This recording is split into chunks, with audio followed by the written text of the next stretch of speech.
So in the last video I was talking about IELTS. क्या होता है IELTS, आपको पहला स्टेप रहता है कनाडा के प्रोसेस में आने के लिए. सो ये वीडियो को एंड तक ज़रूर देखना and I tell you guys what is IELTS, how I got my IELTS and how in 2 tries I got 7 bands with a few days of preparation. Watch this video till end and I'll tell you guys about all these things in the end. Welcome back to the channel guys, this is Suraj Sukia. Welcome you guys to the new video. So without wasting time, let's roll the intro guys. Like the shit up.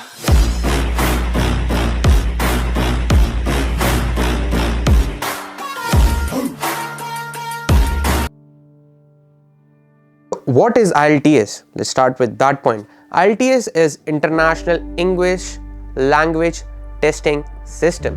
So internationally वो आपकी English proficiency test करते हैं. Majorly दो होते हैं companies जहाँ पे आप ये जाके टेस्ट ले सकते हैं, which is IDP and British. So मैंने अपना IDP से लिया था. तो लेट्स टॉक अबाउट मेरा आपको ओवरव्यू दे देता हूँ कि जब मैंने अपना टेस्ट लिया था वो किस तरीके का लिया था, कौन सा टेस्ट लिया था और मेरे क्या आउटपुट्स रहे थे. यूजुअली IELTS होते हैं दो टाइप के. मैंने लिया था एकेडमिक. यूजुअली IELTS होते हैं एकेडमिक और जनरल. एकेडमिक वो लेते हैं जो कनाडा और दूसरी कंट्रीज़ में इंटरनेशनली जाके स्टडीज़ करना चाहते हैं. जनरल वो होता है जो आप कोई भी फॉरेन कंट्री में जाके अपनी PR, वर्क परमिट और आपका सिटीजनशिप लेते हैं, तब आपको वो IELTS देना पड़ता है. मैंने दिया था एकेडमिक और with in 2 tries I got overall 7 bands. या गाइस ऑनेस्टली स्पीकिंग मैंने 2 ट्राई दिए थे विदाउट प्रिपरेशन. फर्स्ट ट्राई दिया तो उसमें कम बैंड्स आए और वो क्या आया पूरी एंड वाली वीडियो तक देखो तो आपको मैं बताऊंगा. सो आपको मैं थोड़ा ओवरव्यू दे देता हूँ मेरे को कैसे बैंड्स आए और क्या क्या मैंने प्रोसेस किया था. सो जब मैं कनाडा आ रहा था 2019 में, मैंने एक्चुअली प्लानिंग की थी 2019 के मिड में सारा प्रिपरेशन स्टार्ट किया था and then I decided to give IELTS in everything. So IELTS देने का प्रिपरेशन करने के लिए first I did book the test and खुद ही प्रिपेयर कर लिया without going to any classes and stuff like that. And I got 5.5 band in reading. For me, I am not saying for everyone, for me reading was bit difficult. That's why you see it hit me hard and now I started reading again. Reading was not cup of my tea back then and that's why I got 5.5 bands back then when I gave my IELTS for the first time. और उसको overcome करने के लिए then I started reading and then I read a lot right now to overcome that thing. उसके बारे में detail में बात करेंगे आगे. और जब सेकेंड ट्राई दिया with in few days, last try था, मैंने छोड़ दिया था कि यार नहीं होगा हमसे. तो वो सारा ट्राई देने के बाद I got overall 7 bands and right now I am here studying और finish my studying.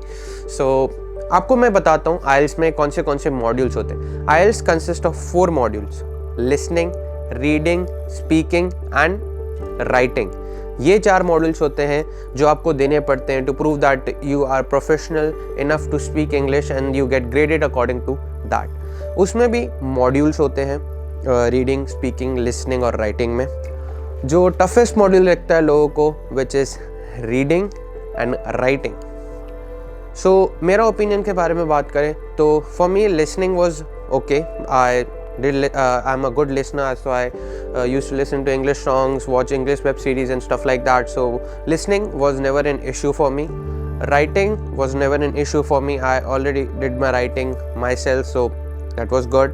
Other than that, speaking, I already had a good command back home as well, even before I was planning to come to Canada and all that thing. So I had a good command with speaking. And the reading thing, which was an issue, but later on I overcome that and still overcoming from that thing as well right now.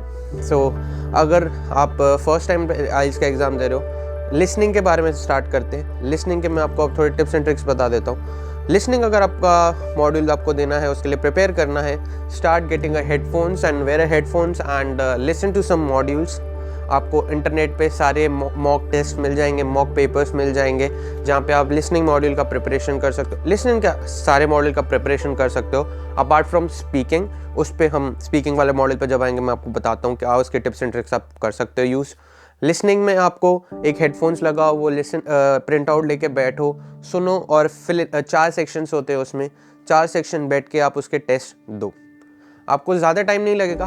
आप ऐसा कर सकते हो हर दिन हर module को, like अगर आपने Canada आने का प्लान कर ही दिया है, हर दिन हर मॉड्यूल को आप 2-2 घंटे दो and you will be good enough to get at least 7 band and good enough bands to come to and study in Canada. Listening को आप headphones लगा के सारे सुनो and make sure guys don't wear earphones. मैंने बहुत लोगों के YouTube वीडियोस देखे, उन्होंने भी ये रिकमेंड किया था जब मैं आ रहा था कनाडा, तो earphones मत पहनना, headphones पहनना, बिकॉज बहुत ज़्यादा डिफरेंस रहता है उन दोनों चीज़ों में। Always wear headphones. और सारे टेस्ट को आप हर एटलीस्ट दिन के 3 से 4 टेस्ट चलो, अगर आपका एग्ज़ाम 5 से 6 दिन में है तो that is very good to do. Second module, let's talk about reading. Reading was one of the toughest module for me because reading requires lots of concentration. तो अगर आप रीडिंग का मॉड्यूल दे रहे हो, उसके भी टेस्ट वगैरह सारे ऑनलाइन मॉक टेस्ट बहुत सारे आपको मिल जाएंगे। आप सिर्फ एक गूगल कर लोगे IELTS मॉक टेस्ट, सारे मॉड्यूल्स के आपको मॉक टेस्ट मिल जाएंगे।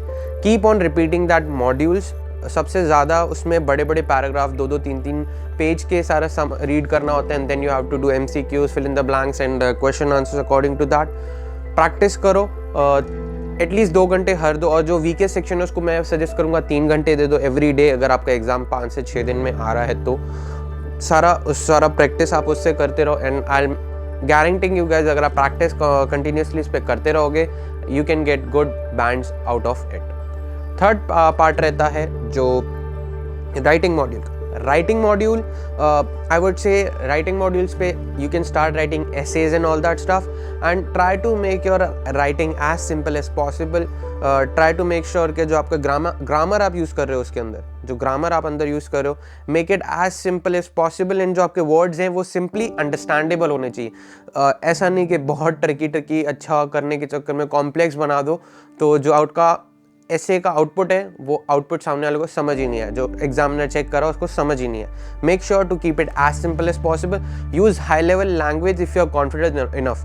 अदरवाइज आप कॉन्फिडेंट नहीं है तो आप बेसिक अच्छी सी इंग्लिश वाले में लिखेंगे without any errors, without any spelling issues, without any grammatical errors, तो you can get good grades out of it और आप एटलीस्ट 6.5 तो ले ही आओगे, जिससे आपका बैंड ओवरऑल 7.5 और 7+ बैंड्स आपको आ ही जाएंगे। Last, let's talk about the speaking module. Speaking module, I didn't have to prepare that much, but speaking module में you have to have 2 section out of it, जिसमें आपको counter questions भी होते हैं, अपने बारे में basic introduction भी देना होता है, and you have to speak on certain topics for 2 minutes. So as I gave my IELTS twice, so अपने हिसाब से मैं बता दूँ तो जब मैंने IELTS 2 बार दिया था, सेकेंड और फर्स्ट टाइम जब मैं IELTS दिया उसमें स्पीकिंग के 2 मिनट के मॉड्यूल में I lagged out a bit, because ऐसे 2 मिनट की बात करें तो ऐसे लोगों को लगता है कि लाइक 2 मिनट है तो बोल ही लेंगे, like it's pretty easy to speak in English for just 2 minutes on a topic, but at that time the topics come on the spot. You don't have a list of topic you have to prepare and they'll ask out of you. No, they'll give you a topic on the spot and you have to think. They'll give you 30-40 seconds of time to think and then you have to start speaking according to that. Practice on that. मेरे को had never an issue with that thing. Just practice on that. Take a cue card and make sure to put the camera like this. I'm recording the way today. Make sure आपका phone setup करके रख दो and start listening to your conversations. Think that you are giving an exam right now and you have to speak for 2 minutes. Make sure it goes around 10 to 20 and then you can try to cut down that time in 5 to 6 days of practice. क्योंकि phone record करने के लिए मैं इसके लिए बोल रहा हूँ, first of all you will think that आपके सामने कोई एग्जामिनर बैठा है and you will work according to that, and second of all then you can rectify your error, like कहाँ पे आप कौन सी चीज़ों पे लैक कर रहे हैं, you are using high level language, low level language and basic English use करें और नहीं। And one more thing, speaking को थोड़ा बम्प अप करने के लिए make sure to use some high level English words, like basic एक paper ले लो, ये मैंने किसी की वीडियो में देखा था and I trust me this thing works like charm. एक लिस्ट में ले लो, बेसिक इंग्लिश के वर्ड्स ले लो और उसके सिनोनिम्स फाइंड करो हाई लेवल लैंग्वेज के। ये सारी चीज़ें आप गूगल पे कर ही सकते हो एंड मेक श्योर जब आप वो अपने 2 से 2.5 मिनट का जब दे रहे हैं इन्फॉर्मेशन, मेक श्योर कि वो सारी चीज़ आप उसमें ट्राई करो बोलने का, बट मेक श्योर कि वो मीनिंग दे। ऐसे ही नहीं कि आप कहीं भी कुछ भी वर्ड यूज़ करो और वो सेट नहीं हो आपकी बात को। जो 2 से 3 दिन आप 2-2 घंटे का प्रैक्टिस करोगे उसमें ये चीज़ इंक्लूड करना और सारी रिकॉर्डिंग्स आप सुनना, बिकॉज जब आपके सामने वो फ़ोन पड़ा रहता है तो आपके माइंड में सेम ही सिनेरियो रहता है कि आपको कोई देख रहा है, तो आप नर्वस नहीं होते हो, तो you get used to it as well. So ये सारे थे मॉड्यूल्स जो डिफरेंट रहते हैं, speaking, listening, writing and reading. अगर आप मेरे हिसाब से मानो तो आप 4 से 5 दिन की प्रैक्टिस करो तो अच्छे से कर सकते हो सारा अचीव। और ये मैं सिर्फ एकेडमिक के हिसाब से बोल रहा हूँ, जनरल वाला according to some people they say it's pretty easy. I haven't given it, as soon as I give it and उसके रिगार्डिंग में मैं वीडियोज़ लाऊंगा। अगर ये वीडियो अच्छी लगी हो तो do hit the like button, do hit the subscribe button and do press the bell notification. I will be coming up with videos like this. Till the next time guys, bye bye, take care, ciao.